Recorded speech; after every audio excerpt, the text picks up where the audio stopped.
Hi, and welcome to the Midday Market Update for January 21st, 2021. My name's Kevin Hill here, as always, with Michael Vincent to take you around the world of freight news, market conditions, and great guests. How are you doing today, Michael? I'm doing great, Kevin. How are you doing, man? You doing I'm well? doing great as well. Great. Ready for this Ready? Hey, exciting show, right? We're going yeah, to and talk it's a lot interactive. about It's interactive as well. it is on what, LinkedIn and Facebook, right? Yes, sir. Yes, sir. Yeah, Get your LinkedIn and questions and Facebook. comments in. We'll get to those. We will. I'll dial up LinkedIn in just a second. I'll get to everyone's comments. We have an exciting show for you today. A lot of ocean trade issues with Steve Ferreira from Ocean Audit. He's the CEO of Ocean Audit and also has his own show here on FreightWaves, Navigate B2B. We also have Don Burnette, CEO at Kodiak, and Chris Richards, International Sales at Steam Logistics. So Michael Vincent, let's start off the show with the news. And what do we have to start us out? Yeah, so let's look at this. So the Port of LA, we've been talking about the backups and 32 ships backed up all the way to Taiwan, et cetera. The backups at Port of LA and there in San Pedro Bay. So Kim Link Wills reports that Port of LA will pay containers terminals for efficiency gains, right? So congestion spurs a reward program to improve truck turn times and increase dual transactions. So the Port of LA is willing to pay out about $7.5 million to San Pedro Bay container terminals over the next year if they turn their trucks faster. You remember they brought out the Signals software before to give them better planning and with the drayage, et cetera. But we see this as an investment in our efficiency, a port spokesman told American Shipper. The port announced this week that beginning February 1st, it will reward container terminals for both improving truck turn times and completing dual transactions, meaning drop off and pick up at the same time, right? When a truck comes in, a drayage comes in.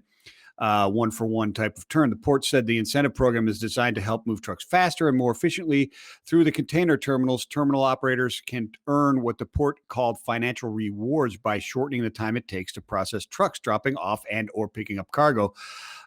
These best practices are needed now more than ever to relieve pressure on the supply chain due to the ongoing surge.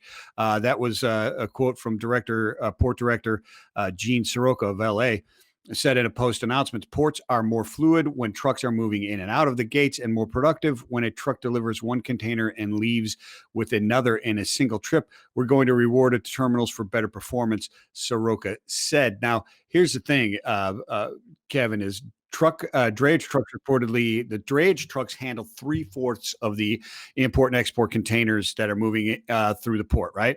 And imports far outweigh the exports at Port of LA, as you can imagine. And that imbalance is really one of the major players. It's not just the amount coming through, but that imbalance really hurts because you have more empties coming back. There's nothing coming back into the port, and so it's backing up those inbounds. And it went from 3 or 4 loaded containers stacked waiting for the drayage to 4 and 5, and moving those around, which really starts to congest and screw those things up and really kill the efficiency there. So what you're looking at here in a nutshell, Kevin, is if you can turn a terminal that can improve turn times by 5 to 20%, can earn between 50 cents and $2.75 per loaded or empty TEU equivalent, right? So, or 20-foot equivalent of TEU, which is pretty substantial when you think about the things that are moving out there, right? And then if your turn times average of 35 minutes or less in a given month, you can earn a top rate of $3 per TEU. All right, loaded or empty, move. On top of that, if at least half of the trucks visiting your terminal, do a 1-for-1, bring in a load, leave with a load, 40 cents to $1.40 per loaded TEU moving in and out. So pretty substantial. Hopefully this works and helps them gain some traction and improving what's going on out there, because I mean they're working hard, and they're expecting to handle 138,691 TEUs this week's imports. These are imports. 148,000 between Monday and January 30th, and then 138,000 TEUs between the 31st and the 6th. So it's not slowing down anytime soon. It's not. You kind of touched on it there for a second, but most of the containers going to the port, into the port, are empties, right? Is that fair? Yeah, coming from fair the to land. say Yeah, that yeah. most of them are empty, and how does that really affect the turn times? Is that a quicker turn time on average, or a longer turn time if they're empty? I would think it'd be shorter, but that's not necessarily the case. Well, I think what the issue is because of the imbalance, you have less. You have you got to think the chassis are coming back empty, right? It's not so much the empty containers that are coming back into the port.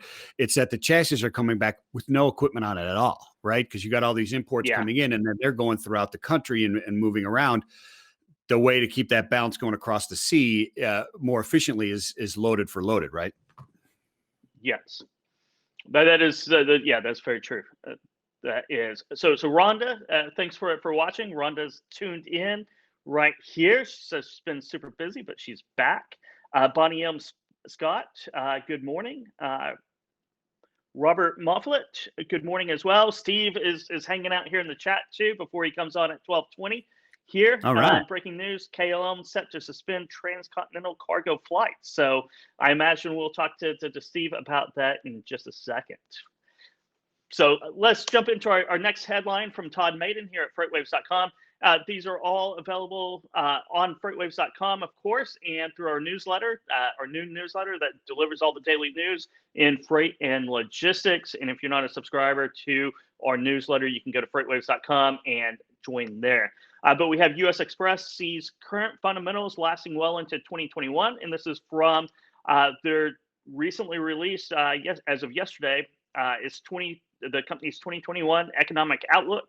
The company sees many of the same fundamentals that were in place during the second half of 2020 sticking around through at least the third quarter of 2021. The report says freight markets and the overall economy have moved in a manner consistent with our expectations. Driver shortages, capacity crunches, and ample freight driven by evolutions in buying habits through consumers were the common themes of 2020. By and large, 2021 looks to offer more of the same. The Chattanooga, Tennessee-based truckload carrier's proprietary shipper survey data showed that inventory levels are at all-time lows for many industries, and all-time lows for the dataset's 15-year history. The report pointed to earnings reports from retailers, which showed sales increasing at twice the pace of inventory additions, and the recent upward revision to the National Retail Federation's container imports forecast as indications that inventory replenishment could take another 5 or 6 months. Some of the key highlights, they say it remains to be seen if the recent jump in Class 8 truck orders, approximately 50,000 units in both November and December, were for fleet replacement or growth. That's something that we'll see as we move it through 2021. Though the CDL instruction and training schools and testing rules that are in place right now with social distancing, the report said that hiring likely won't occur at a pace quick enough to change the tight truckload capacity dynamic. And that's something that we see as well. Michael Vincent, ending quote here from the report that was released yesterday, that the shippers that thrive in this environment be those who have access to carriers with superior operating models, those that can attract and retain good drivers. The same can be said for shippers who are able to work with the brokerage operations that can aggregate capacity to fill the gaps in coverage. So kind of what we're seeing throughout the market. U.S. Express has their economic forecast for 2021 is that there's going to be a lot of demand for physical goods, at least through the first 2 quarters, probably into the third quarter of 2021, and it's going to be a tight capacity environment. Yeah, I don't see. They state a couple things there that are factors that could sway it one way or the other as far as capacity tightening and or rates, but not anything big, right? You're not going to see it fall off a cliff, and it doesn't appear that it's going to we're not going to see a major spike like we did last year after the major drop off, right, in March. But definitely remaining extremely elevated. And you got Biden talking about $1,400 more for per person coming out, which is certainly going to, people are going to spend that as well. And then the change in some things when the vaccines start taking effect, right? So it'll be an interesting and very. How are you? I'm bullish. Yeah. I am too. I'm bullish, especially through the first 6-9 months until a vaccine comes out, until social distancing goes away. I'm bullish about the truckload market. Once it happens and the mix of spending maybe shifts over to services, we'll see. But I don't see that's not really around the corner right now. So I'm just in a kind of wait and see and riding out the tight capacity right now. Yeah, agreed. And even that change when it does come, some of that is going to be stickiness to the current economic patterns, if you will, or buying habits. So, yeah. Well, let's move on to air cargo before we talk to Steve Ferreira about air cargo. It looks like so.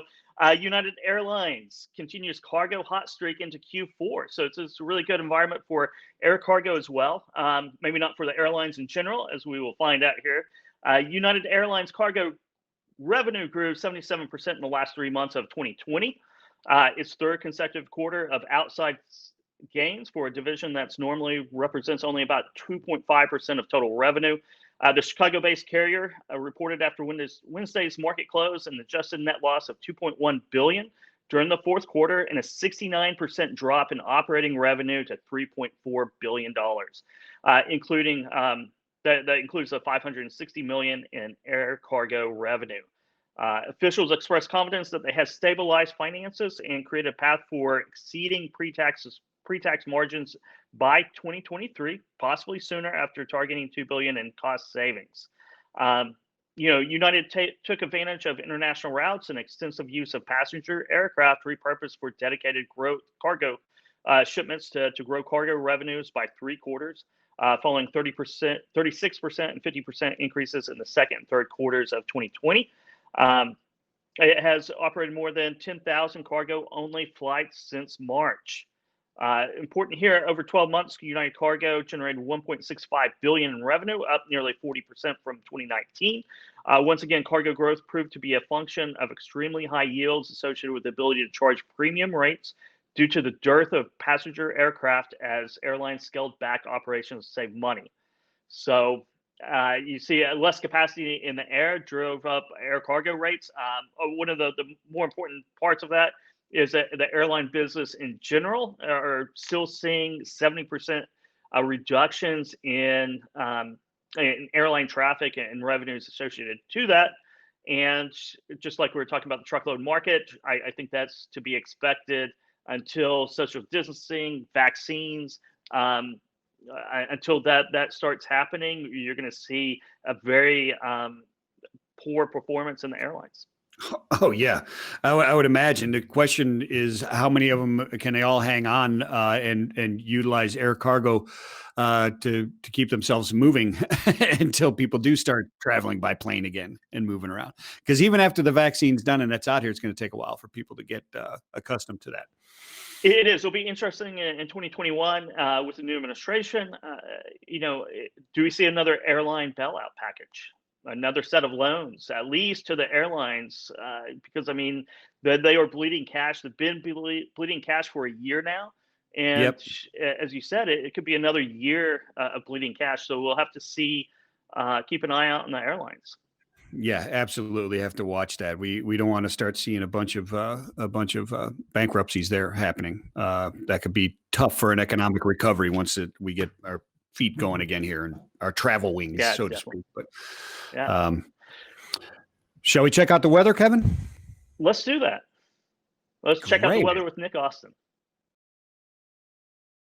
Hi guys, I am keeping my eye on the Midwest. I think we'll see a pretty decent snowstorm hitting that region from late in the weekend into the first part of next week. So this is a chance to get ahead of the game here, and it's not going to be a long-lasting storm, but it's going to affect a fairly large area and some important freight markets. So let's get right to it. Here's a Sonar critical events map. And this region right here that is highlighted on the map is where it looks like we'll see the highest impact from this storm. This is the potential impact zone. So from parts of the Central Plains all the way across portions of the Great Lakes into western New York. So it's a fairly broad area, and many spots within that impact region will see up to a foot of snow.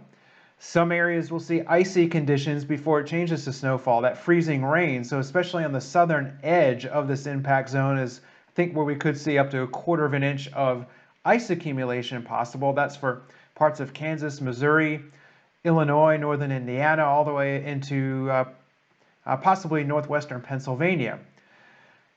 So there's going to be gusty winds as well, some blowing snow, limited visibility. So lots of problems for that time frame from Sunday into Monday for a lot of truckers trying to head into this region. And it's going to affect a lot of top freight markets as far as levels of outbound volumes in some of these freight markets. Places like Milwaukee, Detroit, Chicago and Joliet in Illinois, the Kansas City market as well.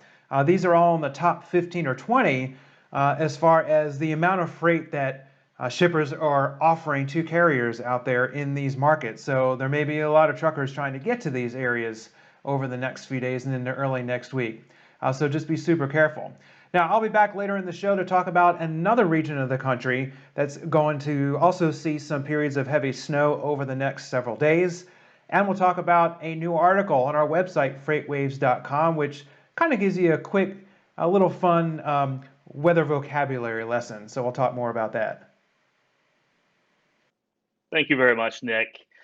Yes, snow and ice around the Midwest. Rhonda says that they finally got some rain in Arizona. Oh, good rain for in her. Arizona. So that's good. Yeah. Let's go around and check out the freight markets now with our very own Director of Freight Intelligence, Zach Strickland. Hey guys, so the market continues to be in this steady decline. We're not seeing a big amount of volatility right now with overall rejection rates in the United States, but there's almost like this slow trickle downward with the rejection rates right now. The National Tender Rejection Index fell to 21.92% from 22.69% last week, so that's not a significant drop by any means. Rejection rates continue to be extremely high, especially for this time of year. Not a lot of big changes in the market as of yet. Now, some of the big changes in some of these smaller markets across the country, such as Denver, Baltimore, Memphis is a pretty decent sized market, but they're the big movers on the downward side. We saw 10%, or I say 1,000 basis point move in Denver and Baltimore as rejection rates fell from like 40% out of Denver to 30% last week, over the past week, I should say. And Memphis had a 5 percentage point drop. So those are some of the bigger movers in the market right now. And most of the market, about 60% of the overall markets in the United States are on the downward trajectory, but very slowly. Those are the exceptions for now. And Denver, of course, was at an extremely high, unsustainable rejection rate. Not necessarily a great market for carriers to service this time of year either. But some of the markets that are moving up, for instance, Allentown, Pennsylvania. Allentown's a huge market. Harrisburg market up there, both showing increases in tender rejection rates, both going up about 4%, 4 percentage points, I should say, here over the past week. So that's the area that was the most critical for the Christmas and holiday deliveries. And that's, an interesting sign this time of year, as we don't really see a lot of tightness in the Northeast throughout, most of the winter months. That tends to be one of the more stable sectors. Now, volumes are also falling, but very slowly themselves. The outbound tender volume index fell about 3 percentage points last week, or 3%, I should say, last week. Not a big decline, but again, this overall trend having the market slowly come to this stabilization. It's not just about capacity coming online anymore. It's actually about less freight moving through the country. Also helping relieve some of that tension that's kind of pent up overall. The interesting aspect of all this, of course, is the Ontario, Los Angeles markets. They're the big movers in overall volume dropping. They both dropped about 9 and 7% respectively over the last week. So these areas continue to, that have been feeding the market overall, they continue to show this decline. Imports also showing a little bit of a drop Still significantly high though. Again, these markets still have a lot of freight to move, but the overall trend is starting to show more of a long running trend lower. Thank you very much, Zach. What do you think, Michael? Is that seasonal coming back to the seasonal averages, or? Yeah, some of it is seasonal, and you're starting to see, you know, with the tender rejected loads in the contract market, you're also starting to see some rectification, I guess, if you will, of rates, right? With new bids and some of those slowly starting to take effect now. So that's reducing the number of rejections, but also volumes down. But the interesting part about that is seeing that there still is some fairly decent volatility. You see in 1,000 basis point drop in Denver, but then a 500 basis point increase in Allentown, right? So, which is a big market, and you don't normally see that type of thing this year. So, yeah, things are in flux. Things are changing. Imports backed up. They're moving, less time sensitive to get them out for the holiday retail season, right? So you're not seeing that long haul capacity being eaten up out of the West Coast or out of the East Coast as well, out of those ports. So things are different and much more volatile. You got to stay on top of that data, because it's not just like Zach and I talked about, and you and I have talked about before January. Will January occur? Well, it's not really occurring like it normally does. That's very true, and it's driven by demand, and it's all about economics. So let's check in with our lead economist here, Anthony Smith, to see what the latest economic news is. Hey, Kevin. Hey, Michael. So as you know, it's Thursday, and that means one thing. Of course, initial jobs claims got updated for the most recent week, and what we saw, unfortunately, was not good. Although it did move down, initial jobs claims came in at 900,000. So moving in the right direction. And Kevin, as you would say, it's just less bad. It's still bad overall. So initial jobs claims still very stubbornly high. And this was one of the areas that we watched closely throughout 2020, and going to be an area that I'm going to watch and really focus on throughout the first half, at least, of 2021. There are going to be very, very distinct segments that are going to be impacted throughout this market. And this is going to be definitely retail sales, which we saw slowing down and easing. And this is despite any kind of stimulus. That's going to have an impact for sure, but it's only going to be temporary and potentially, detrimental to any kind of long-term support from the government assistance. What we're really going to need to see is a successful vaccine rollout and really successfully reopening of businesses throughout the year. And so that's really going to be one of the biggest things. So, and the distinct, area of overall jobs claims still being stubbornly high, we have overall housing starts, which came in at a very, very impressive mark, showing a 5.8% month-to-month gain for December. So closing out the year 2020 on a strong note. And I think this momentum is definitely going to carry on into 2021, with permits still showing very, very strong growth numbers. We have that being up right now on a year-over-year basis, 5.2%. So this is going to be the strongest rate for overall housing starts on just over 14 years. We're looking at the different segments within housing starts. You, of course, have single family and multifamily. Single family is without a doubt the strong point for this overall consumer market right now. There is some medium strength here around there for multifamily, but it's going to be all around single family housing starts. Overall, that was up 12% on a month-over-month basis, and for December, up 27% on a year-over-year basis. So housing definitely a strong point for the overall economy throughout 2020, and definitely expected to be one throughout 2021. Another interesting trend for housing, definitely going to be that mass exodus that we've been seeing from many metropolitan areas like California. A lot of those folks are going to be relocating to areas in the Midwest and in the South. I'm sure, as many of you can attest to, there in Tennessee.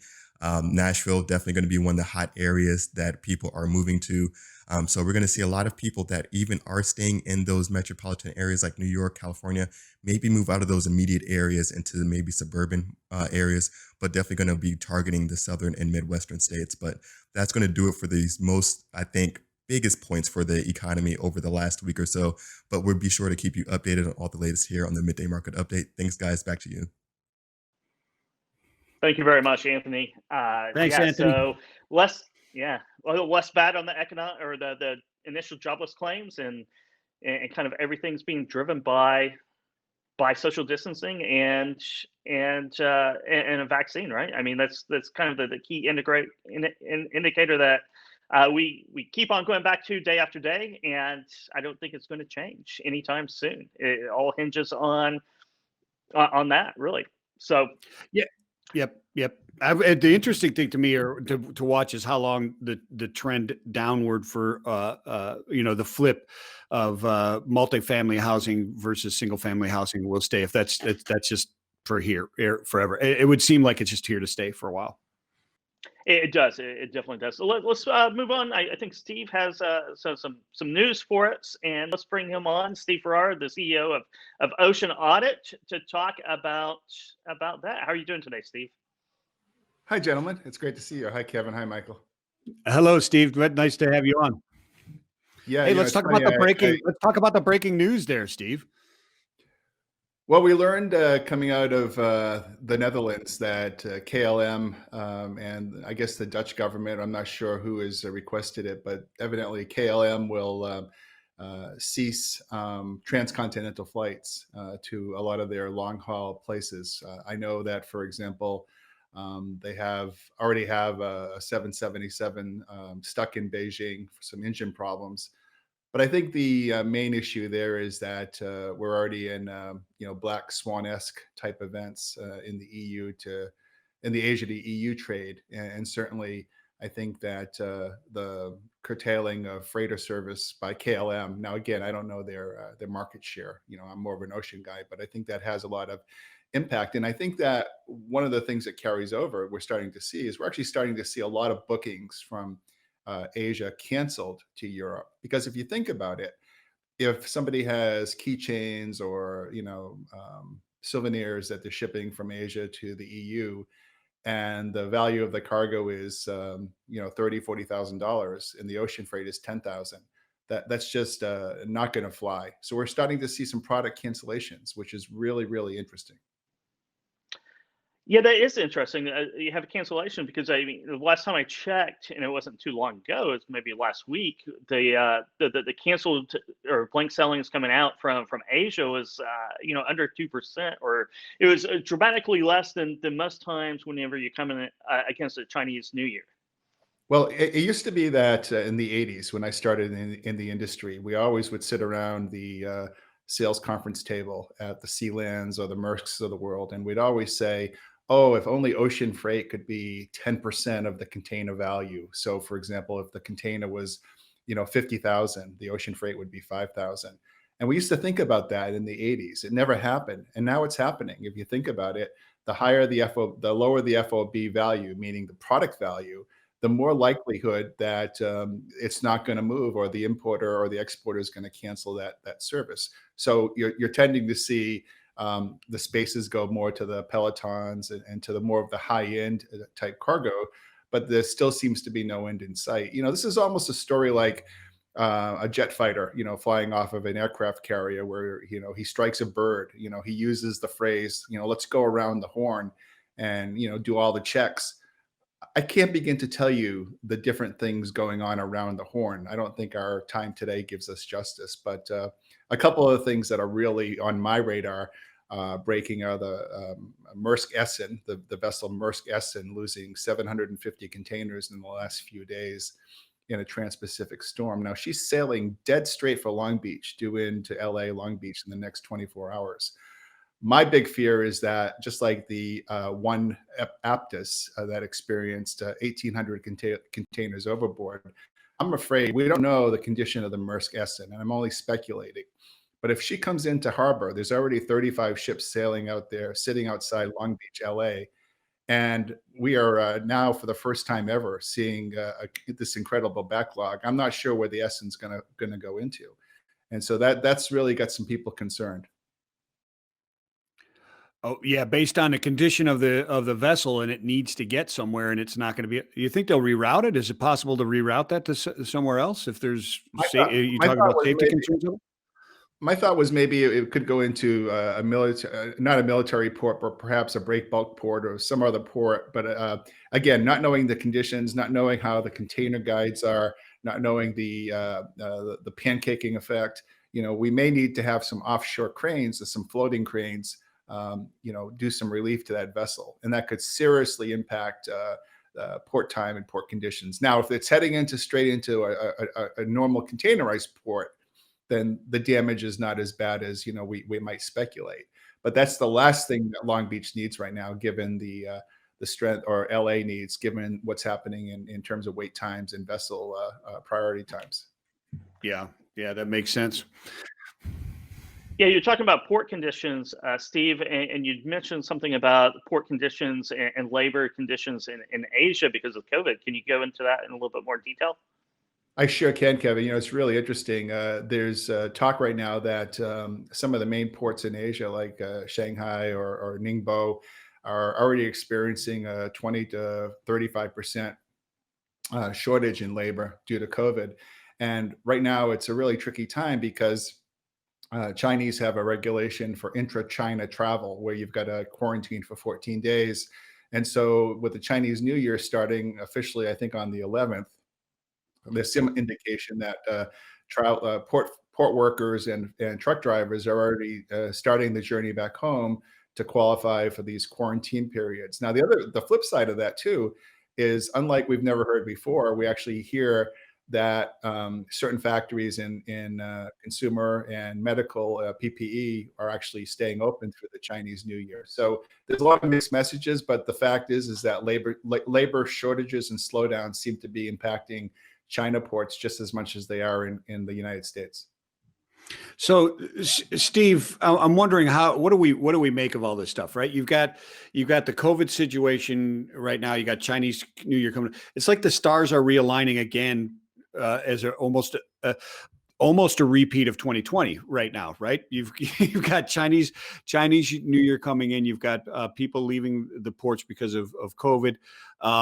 The difference now, I guess, is that some of these factories will stay open as well, but you also have fewer blank sailings. I think you're right, Kevin. We heard from somebody that was like 2% instead of 20% is usually the normal through this. That's not happening. Will that catch up on the backlog of freight coming out of there? Will this Chinese New Year's and a slowdown kind of help LA and others get caught up, so to speak, Steve? Or are we seeing just a ripple and then more craziness on the high seas? Well, we're seeing really hardly any blank sailings. And I think the other issue that we have to really contend with is that what normally would be a good trend in the ocean freight carriers sending in what we call loader vessels or extra loader vessels, which is a relief vessel to kind of suction up or vacuum up a cargo that was left on the ports. The problem is that they're just adding fuel to the fire, when they hit the LAX entryway, where over 45% of America's cargo comes into. So I think that we're seeing a strong case for the continuation of this containergeddon factor, and I think that we've achieved the new normal where, unlike many experts saying, well, this will all die down in April and May, I think we're in this case to be made where we don't see that slow down because of the upcoming stimulus and the fact that we're going to be seeing more of a consumerism model than a service model. So I don't really see an end in sight. Steve, so Jim Ling here, he's a traffic supervisor at Aspen Home. He says a weak dollar is usually good for exports, but it's very slow right now. Let's get your take on exports, and where we always talk about imports. Let's talk about exports for a second. Yeah, Kevin, I think the issue on exports is so much that it's really difficult to take care of the interior agricultural folks, right? I mean, I think that is really one of the big things that gets hung up on the exports, is that the turn time for hay and other agricultural products is just really too strategically high for carriers to deal with. Now, some people may say that's unfair, and I think the FMC is looking into the different type of practices. I think export boxes that are fast turn certainly get a priority in terms of freight rates and other opportunistic servicing modes to get those back to Asia, as long as the client's going to turn them. I think another model that people are starting to look at is booking a full turn, import export. I mean, it's possible to book a load Shanghai, Chicago, and then book the same load, Chicago back to Shanghai, with 2 boxes of cleaning rags in it, just so that you'll reserve the container for your factory on the when that container gets back to Asia. So I think there's a whole host of opportunities. I think exports are on more of a slippery slope, especially the lower value products. Yeah, no, it sounds good. So Steve, thanks for joining us today. I leave you with, how does our audience reach out and contact you, and a plug for Navigate B2B on Fridays here at FreightWaves TV. Sure. Everyone can always find me on LinkedIn, Steve Ferreira or Ocean Audit, and every Friday, 9:30 to 10 a.m. Eastern Standard Time, right here on FreightWaves TV with Navigate B2B. Always great to see you guys, and I look forward to our Friday show. Got a great one coming up. Who do you have on tomorrow morning? It's going to be a solo show to start out with, and I've got Lisa Jazzutini, who is the X25 PhD. She's a former maritime counsel for MSC based in Geneva, and now she handles a lot of claims and cargo claims. So we're going to be talking about the fallout from the Aptus incident and the new Maersk fallout from the claims incident that's taking place. So going to have a good practical show tomorrow. Great. Thank you very much, Steve. Always a pleasure having you on the show. Thanks, guys. Cheers. Cheers, Steve. Cheers. Interesting stuff, man. Hard to read through the tea leaves at times, isn't it, Kevin? It is. It's very difficult to do sometimes, and it's an enormous market. And with all the disruption over the last 12 months or so, it's hard to know where we are in the present, much less where we are going in the future. Yeah, absolutely. And with the blank sailings, you got COVID shutdowns happening at the ports, or the quarantines are trying to manage. Stimulus, are we getting 1,400 more? Are we not? The backup, I see it still. I think he's right. We're in a new norm for a while. That's for sure. We definitely are. So it'll be interesting to see where we go in 2021. We have 10 or 11 and a half more months to go. So we will see. But let's move over to Don Burnette, CEO at Kodiak, and talk about some autonomous vehicles. How are you doing, Don? I'm good. How are you guys doing? We're doing great, Don. Good to see you. Good to see you. Nice to see you too. Yeah. Thanks for having me. Yeah, excellent stuff. Hey, Don, can you give people a little bit of introduce yourself, a little background on yourself and what you're doing there at Kodiak? Absolutely. So I'm Don Burnette, as you mentioned. I'm the co-founder and CEO of Kodiak Robotics. And at Kodiak, we are developing self-driving technology specifically for on-highway trucking. And I've worked both on self-driving cars and self-driving trucks in my past. And I believe very strongly that these are very different technical problems with different use cases. So we're based in the San Francisco Bay Area, but we have a testing and operations hub in the Dallas-Fort Worth area. And as for me, I've been working in self-driving vehicles pretty much my entire career. I got started doing research in self-driving back at Carnegie Mellon, and then joined Google when they were first launching their self-driving project, now known as Waymo.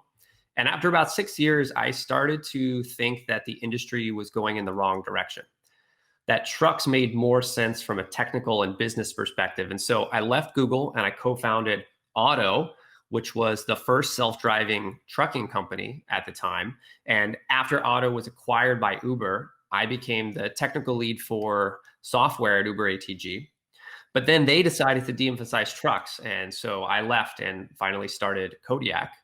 And we've built Kodiak from day one, not to be a science experiment, which is what a lot of people think about AVs, but instead to design a product that can solve a specific problem. And over the last 2.5 years, we've assembled a team of people that care deeply about supporting an industry that is the lifeblood of the American economy, all while making roads safer for everyone. And last week, we announced that our self-driving system has progressed to the point where we are now making regular disengaged free commercial deliveries between Dallas-Fort Worth and Houston.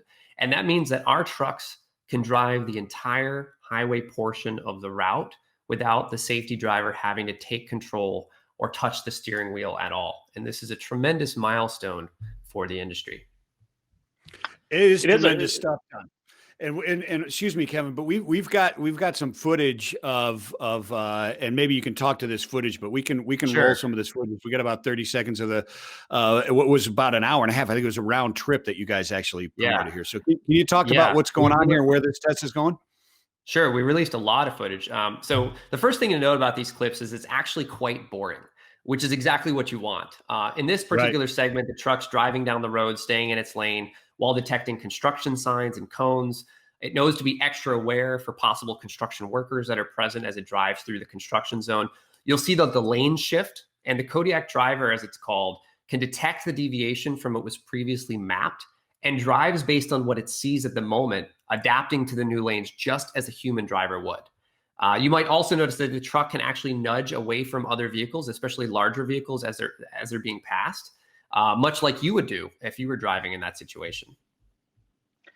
So Tom, there's been a lot of talk about where autonomous or disengaged free driving has its largest part. Is it the middle mile, the long haul? Do you have or are you kind of agnostic on that part of it, or do you see the best market fit for it? We think that the best market fit is definitely on the long haul segments, and that's where we've been focusing from the very beginning. So you can think of that as driving from the on ramp to the highway to the off ramp, and this is the domain where many of the long monotonous miles that are being driven by drivers, they're not the most exciting ones to drive, but they're the perfect application for the self-driving technology. Yeah, that makes perfect sense. So, as we're talking about this, so what's the meaning of you call it what is it? Disengage free delivery, right? Disengage free. So, talk to that, and what's the differentiating about what is Kodiak's differentiating model in this space? Sure. So when we founded Kodiak back in 2018, trucking was not really where the action was in self-driving. And we believe that this was a mistake given the state of the technology at the time. But what we're seeing over the last year or so is that the industry has really come around to our point of view. There's an ever-increasing consensus that trucks are going to be the first AVs on the road. Even some of the pioneering teams like the Google team, which was focused on passenger vehicles, is now starting to have trucking programs. So I think we're seeing a lot of interest in the space, and that's really fantastic for the freight industry. As for this milestone, we think that this milestone is really how do I say it? Like it's a really significant step forward, because now it shows that the technology can handle the highway driving environment, and that it's actually here. Most people think of this as science fiction or something that's happening in the future. And you're going to start to see that the deployment of these AV trucks is really coming sooner than most people think in the next couple of years. And we also think that this milestone really shows that Kodiak is the technology leader in the trucking space. And in this industry, it's kind of what kids say, like video or it didn't happen. And so we're the first company in the space to release such a big chunk of real world data. And we're delighted to finally get to show the impressive capabilities of the Kodiak driver to the public. And we released this footage of 5 disengaged free deliveries, including 4 back-to-back in a single day. It's over 1,000 miles of footage, quite boring footage. And we think that's the best way for the public to see just how these self-driving trucks actually work in the real world. So, Don, you were talking about improvements over the next couple of years. What should we expect to see, in tangible improvements? I mean, what are the next steps over these next couple of years of improvement beyond what you guys have accomplished in the last few weeks? Yeah, it's a great question. So when I started working in the self-driving industry early in my career, you really needed to hack into the vehicles yourself. Nobody was going to help you figure out how to actuate the vehicle. But today, the industry has come around to the importance of this technology. And as a young company, we've been able to build Kodiak as an ecosystem first developer. So we've been working closely with OEMs and tier ones and sensor developers and simulation providers to really accelerate our development. And over the next few years, now that the technology has reached a level where it can handle pretty much everything that the road throws at it, we're going to work to increase the Kodiak driver's redundancy, reliability, and robustness to ensure that we can handle even the most complex scenarios we see over the road. We're also working to build what we call our safety case, which is you can think of it like a comprehensive evaluation that ultimately will prove to ourselves, to the public, to the regulators that the Kodiak driver is safer than the average truck driver. And this analysis will depend on a number of different factors, from high-level statistical benchmarking to simulation testing to functional safety analysis, all very, very dry, boring automotive terms. But once our testing and validation is complete, you'll start to see these driverless trucks out on the road, most likely in the next few years. That's interesting. And forgive me, Don, but I got to ask this question because I'm curious, and I think you'll like it. But I get it that when you show the proof of concept, right? The videos, like the videos we saw, boring is good, right? It's like, how was your plane ride? Boring. That's what you want. Boring. Exactly. Right? Exciting Yeah, exciting is not a good plane ride, unless that's the intention of the plane ride. Which brings me to my point. We sling cars into steel platforms and smash them with crash test dummies and stuff like that. Where do you test, and how do you test those, like Kodiak, for those what is eventually going to happen, that car that wrecks right in front of that truck, and how do they do that stuff? Where do you test that stuff at?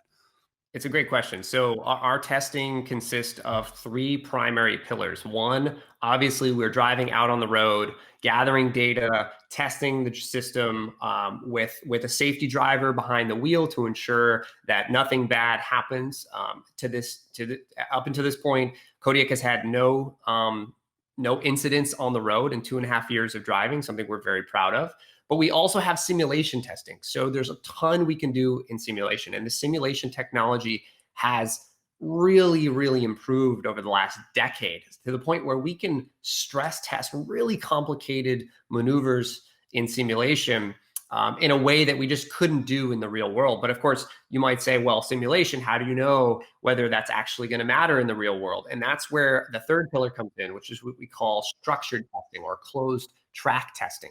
So we go onto a closed track and we set up a huge array of scenarios, and we test the truck in real conditions, in a real environment, exactly the type of cases that you just mentioned: really hard braking in front of the truck, tough cut-ins, tire blowouts, malfunctions, you name it. We test it on the track to ensure that we'll be able to handle that in the real world when those situations eventually do arise. Very exciting times. Yeah, exciting times. Yeah, absolutely. We're super excited. It's never been a better time in the industry. You're exactly right. Thanks for coming on, John. How does our audience reach out and learn more about Kodiak? You can check me out on LinkedIn, Don Burnette. Also go to our website, Kodiak.ai, or if you're interested in getting a hold of us, there's contact@Kodiak.ai. Thank you. Excellent. Again. Thanks, Don. Thanks for having me. It's great to be here. You bet. Kevin, it's interesting when he talks about that, because one of the things that I was trying to get out of him and talk to him was about that the simulation, right? And if you're talking about this type of the autonomous vehicles, when you get into it, do you actually have to get into physical simulation? Why would you have to get into physical simulation, right? I mean, you understand the concept of like psycho-cybernetics, right? I mean, you can learn how to play golf through hypnosis, and muscle memory is really just brain control, right? So if you practice 100% perfect in your brain, you're building that muscle memory. Muscles really don't have memory. Your brain has memory of, right? So in AV, if it's recognizing things and doing it, if there's brakes on a truck, it's going to stop. The test is really, does it recognize it, right? If there's a topic I never thought we'd be discussing on the Midday Market Update is psycho-cybernetics. So I'm not even quite sure what that is. But okay. Well, we can talk about it after the show. We could talk about it later. All right. I don't want to. Yeah. Right. Trust me, you won't get in trouble by saying it. It's nothing nefarious. Let's bring on Chris Richards. Speaking of psychos. Hey guys, how's it going? It's going good, Chris, great. how are you? Chris, I just introduced you as a psycho. Maybe you want to correct that. You're international sales manager at Steam Logistics, right? Quick background on what you guys do there. You've been on the show a few times. Welcome, man. Yeah, I feel like a psycho with all this going on in Asia as far as the ocean freight. It's been certainly interesting. But I'm Chris Richards. I work at Steam Logistics. So Steam Logistics was founded in Chattanooga, Tennessee in 2012. We started as the international arm of Access America Transport, which was a successful domestic third-party logistics company that we scaled to $500 million before selling it to Coyote Logistics, which then sold to UPS later on for about $1 billion. Our sole focus now is international logistics, and we're one of the fastest growing NVOCCs in the US. Excellent. Thanks. So we had Steve Ferreira, CEO of Ocean Audits, and trying to make heads or tails of the craziness that is out there in the ocean right now. And what are you guys seeing out there? What's the current market out there on the ocean? Yeah, so right now we're seeing record highs again. I feel like every time I'm coming on here, I'm telling y'all it's a new record high. It's a new record high. Well, we keep hitting it. So right now, you can't even get space on spot rates. So the carriers are only offering premium rates at this point. So we're seeing rates as high as $8,000 to $10,000 per container to the East Coast. In April, we were seeing 16 to 1700 to West Coast and about 2600 to East Coast. So you're talking 4 times the rate. Is that a TEU or 40? So that is for a 40. So that's for 2 TEU. So, so Chris, how are the customers reacting to this? How are they reacting, adapting, and going forward? So I think it really depends on the commodity. So if it's a high value commodity, people are more keen to keep it moving. If it's a lower dollar commodity, some people are a little bit more keen to waiting till after Chinese New Year. So I think it's more of a matter of, do they need the product now? And does it make sense as a company to spend that much money? Yeah, all dollars and cents. Definitely. How about cancellation rates? You were mentioning that earlier. Cancellation rates, how are those trending? How crazy are those, I should say? Yeah, so right now I would say it's less of cancellations and I guess more of just hard to get the booking. So it kind of goes back to there's not enough containers in Asia, right? So it's kind of the whole life cycle of logistics. Whenever the vessels are coming here into LAX port and they're waiting for 2 weeks out in the middle of the ocean, and then it takes another week to unload, that's time that, is additional to go back to Asia with those containers. So it's just a full cycle that's getting interrupted right now. And as far as the premium rates, sometimes if you can't even load the container, if you say you want to load it, but something happens, the cargo gets pushed back, you're now being charged the cancellation fee by the steamship line. So if you didn't even move the cargo, you're out $1,000. So yeah, it's been very difficult in that aspect as well.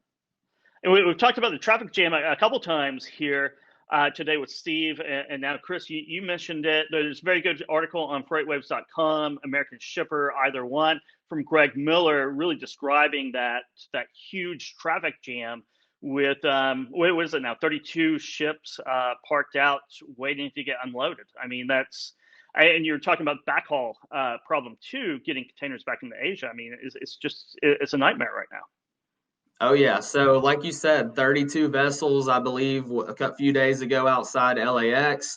So if you think there's about 9,000 TEU per container ship, that's about 290,000 TEU just floating in the middle of the ocean waiting to get unloaded in LAX. And unfortunately, there's not enough port workers and not enough truckers to get the containers. And then, as you said, it takes a few weeks to get back to Asia. So it's just, interfering with the whole cycle in general. So Chris, let's tap into your expertise there and what you guys do in Steam, right? We're talking about the issues. You got huge 7,000, 9,000, 10,000 for a 40-foot equivalent, right? You got 290,000 TEUs sitting out there. Unfortunately, now we have about 750 floating by themselves free in the ocean. And as we just discussed with Steve earlier, and the backups at the port and Port of LA trying to incentivize the terminals for one-to-one deliveries and moves. How do you help your people there at Steam? What do you guys do there? What do people need to know? What do they need to know to navigate through this? And how do you help them? Yeah, so I think the biggest thing is just being proactive and having that proactive communication. So here at Steam, we really believe in over communicating to the customers, providing as many options and solutions as possible. So that way we can keep the freight moving, because unfortunately, a lot of our customers, they need this freight right away and they can't wait for it after Chinese New Year. I mean, you're talking close to 2 months if Chinese New Year comes around and all the factories are shut down. So right now, we've been asking our customers to send the bookings 4 to 5 weeks in advance, plan ahead, and just try to book wherever you can, because unfortunately right now it's a bidding war. Whoever has the most money is going to get the space and they're going to get their stuff moving. So it's really just ultimately, who wants it more, who needs the product more. So Chris, what are your expectations for the rest of 2021 coming out of Chinese New Year, and where does ocean freight go from here? Yeah, so right now I think the premium rates will stay in effect even after Chinese New Year. I think closer to contract season, which we'll be signing contracts for annual contracts before April 30th. So I think closer to April, the rates for spot will start to go back down. I think premiums may not be a thing. And then hopefully once contracts kind of go into effect, it'll drive that spot market down. And that's what I'm hoping for. Interesting stuff. Yep, it sounds perfectly reasonable. So, Chris, how do people reach out to you and reach out to Steam? Yeah, so you can reach out to me on LinkedIn, Chris Richards. Our website's steamlogistics.com, and you can reach out to me. My email is chris.richards@steamlogistics.com. Thank you. Excellent. I appreciate it very much, my friend. You have a wonderful day, and we'll catch up with you again real soon. Sounds good. Thanks, guys. Have a great day. Peace, Chris. You too, Chris.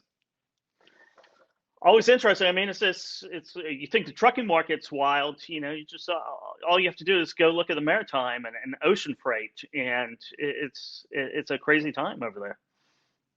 Yeah, it's pretty crazy all over the place, isn't it?